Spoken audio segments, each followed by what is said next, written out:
See, believe, achieve. This is former UFC middleweight champion of the world, Michael Bisping. Paddy the Baddy here, you're listening to Combat Sports UK. And you're watching Combat Sports UK. It is so great catching up with my next guest and so glad to see him back in action. He's going to be fighting at Cage Warriors 145, November 4th. It is Modestas Bukauskas. Back here on the program. Modestas, how are you? Yeah, doing very well, thank you, my man. Thank you for having me on. Hey, pleasure is all mine, man. You're one of those guys that I always love talking to, and I was so happy to see you get this fight for Cage Warriors. Tell me how this all came together. I know, obviously, released from the UFC, but it seemed like this was the natural step to go back and fight for Cage Warriors. Yeah, well, actually, in all fairness, I had a couple other kind of promotions approaching me. Obviously, I kind of had to think what was the best situation for me personally. There was actually an opportunity to go and actually fight in America at one point. And yeah, we were kind of just seeing what the options are. For me, I feel like there's unfinished business in the UFC, and obviously that's where I want to be able to get back to.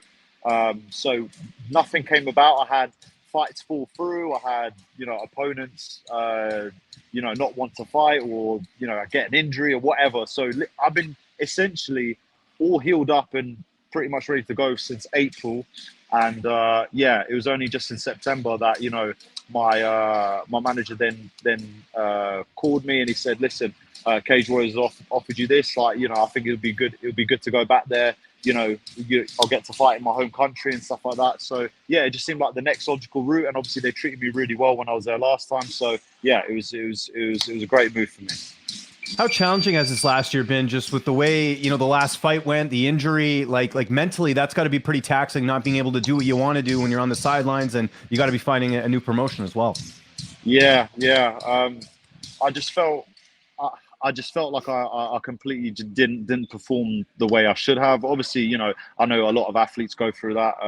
I went into that fight with a serious injury, which I didn't really talk about. But, I felt I wanted to keep that more to myself. But I kind of thought, why keep it to myself, But he did an amazing job. Obviously, he had a really good performance, and very big credit to Khalil. I mean, he absolutely smashed his next fight afterwards as well.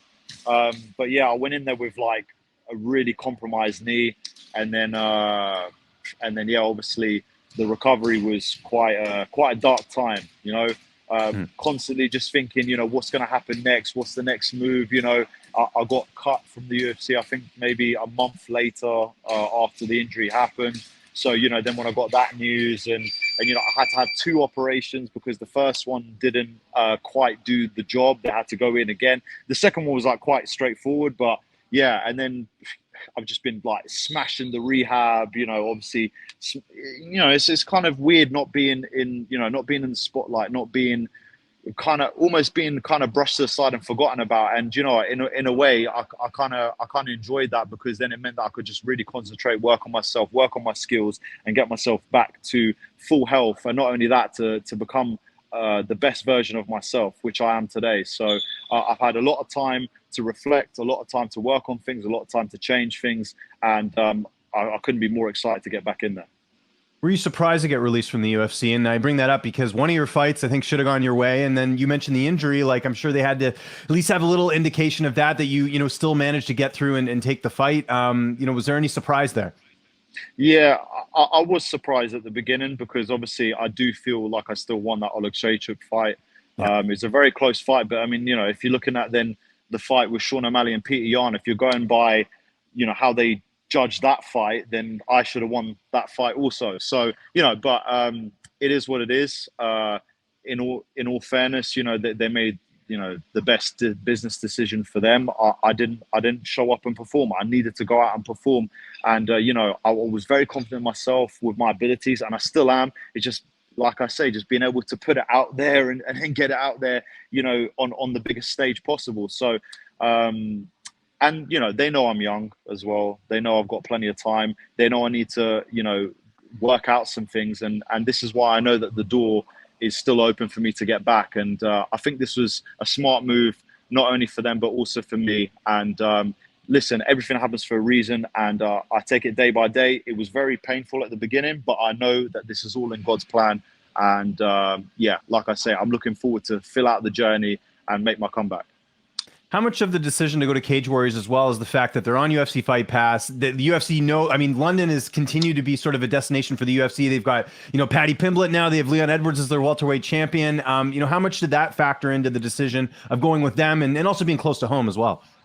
Yeah, it just seemed like the best place, like the best place to go. And I saw as well the amount of popularity that Cage Warriors has been getting since I left them in 2020. Yeah, like it has grown massively, even through the COVID time, even from Paddy Pimblett and stuff like that. So obviously I've seen how prominent they are within the world. Like I say, Fight Pass often posts the fights from there and stuff like that. Even my dad was saying, that's probably where we should go. And then it just seemed like the best step.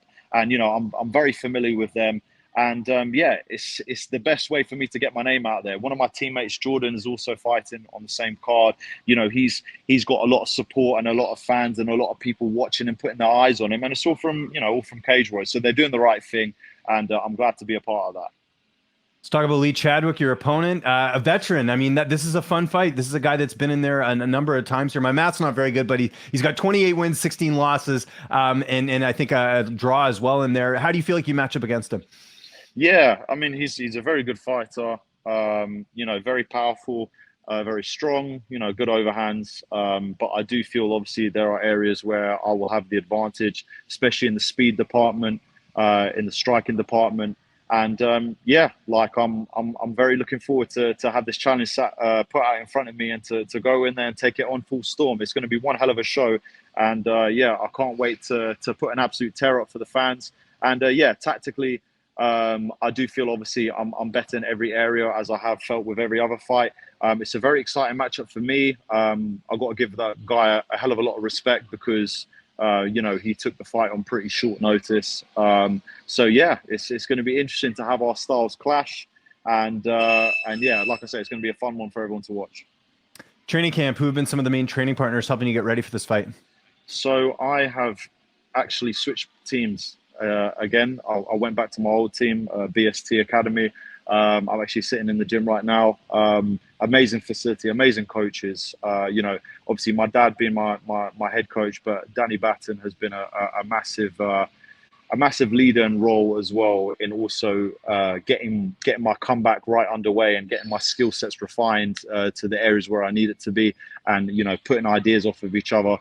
So I left them for my last fight, and then now I've just come back to them, and it couldn't have been a better move. And one of my main training partners is Lucas Klinger. He's fought in Bellator, he's fought on Fenn. He's a very strong, powerful guy, great grappler. I've trained with the likes of Will Curry.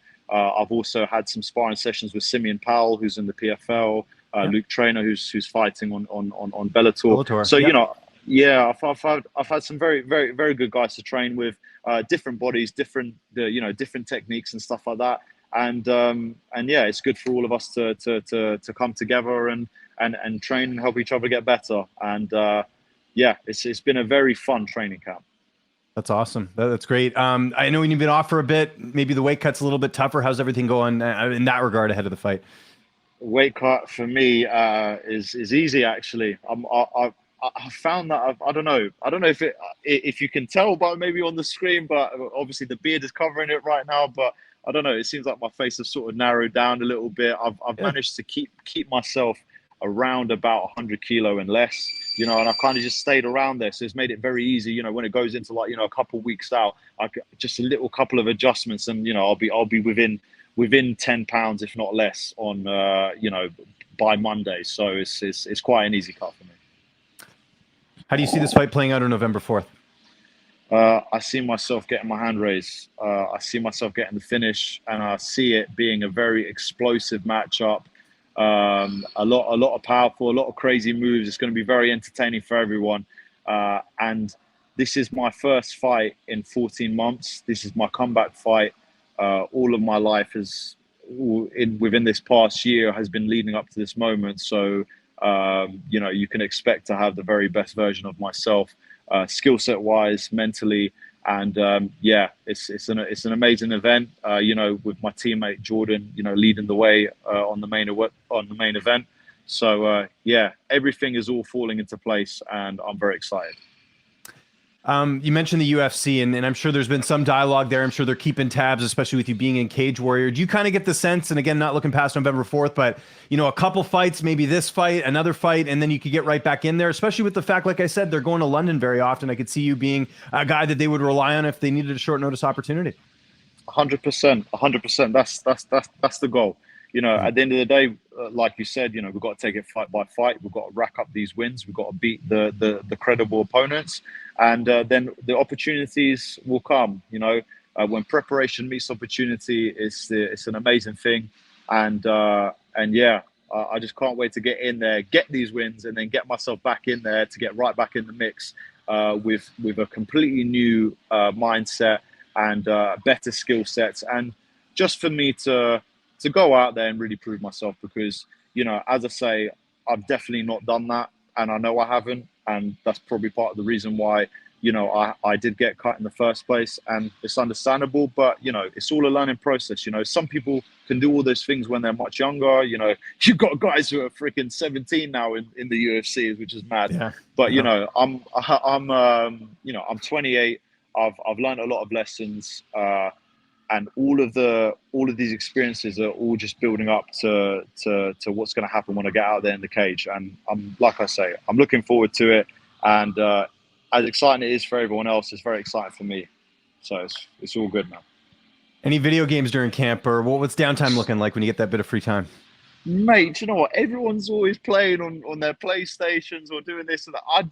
I don't do none of that, mate. I just sit around watching like Andrew Tate and Steve will do it on YouTube, and I've probably watched Breaking Bad like maybe for the 5th time now. I'm still going through that series. I like a bit of Cobra Kai, so I don't actually play too many video games, to be fair. I like kind of doing nature kind of stuff. When I have like my free time, I like just going with my mates and just going through London and just just having a little bit of an adventure. You know what I mean? Just kind of just walking around. So yeah.